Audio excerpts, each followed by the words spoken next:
Assalamualaikum warahmatullahi wabarakatuh. Saya Enden Astuti PD. Saya akan menyampaikan materi terakhir di semester ini, yaitu mengenai teks cerpen yang dipelajari di kelas 11.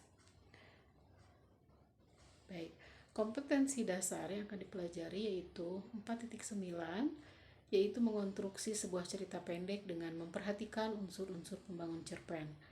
Kemudian indikator pencapaian kompetensinya terdiri atas satu, menentukan topik tentang kehidupan dalam cerpen, dan yang kedua, menulis cerita pendek dengan memerhatikan unsur-unsur pembangun.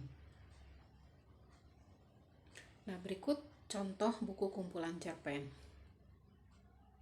Baik, pengertian cerpen di sini menurut beberapa ahli, di antaranya menurut H.B. Yasin, yaitu cerpen harus memiliki bagian perkenalan, pertikaian, dan penyelesaian. Kemudian menurut A. Bakar Hamid, cerpen itu harus dilihat dari kuantitas, yaitu banyaknya perkataan yang dipakai antara 500 sampai 20.000 kata, kemudian adanya satu plot, adanya satu watak, dan adanya satu kesan.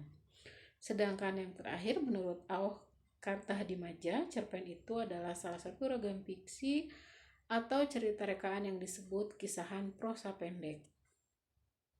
Nah, jadi dapat disimpulkan bahwa cerpen itu adalah prosa fiksi yang menceritakan peristiwa istimewa atau satu persoalan yang dialami oleh satu tokoh utamanya.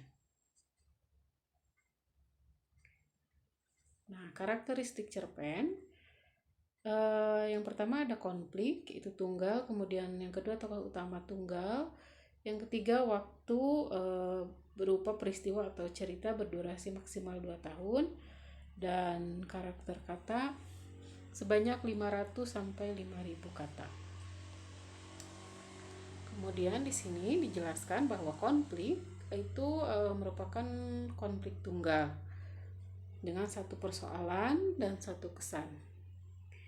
Nah, konflik ini bisa beragam. Yang pertama ada konflik personal atau konflik psikologis.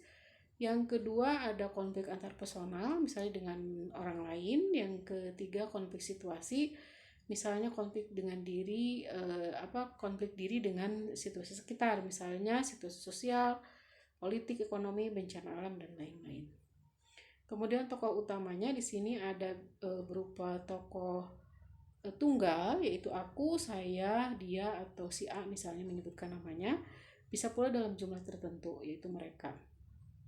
Tokoh utama tergolong ke dalam dua jenis, diantaranya ada tokoh manusia dan tokoh yang dipersonifikasikan, misalnya hewan, tumbuhan, atau benda-benda. Nah, penempatan tokoh utama dalam cerpen sebaiknya pada permulaan atau bagian awal cerpen.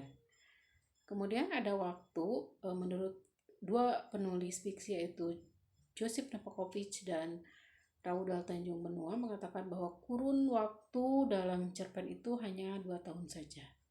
Jadi apabila pengarang hendak memasukkan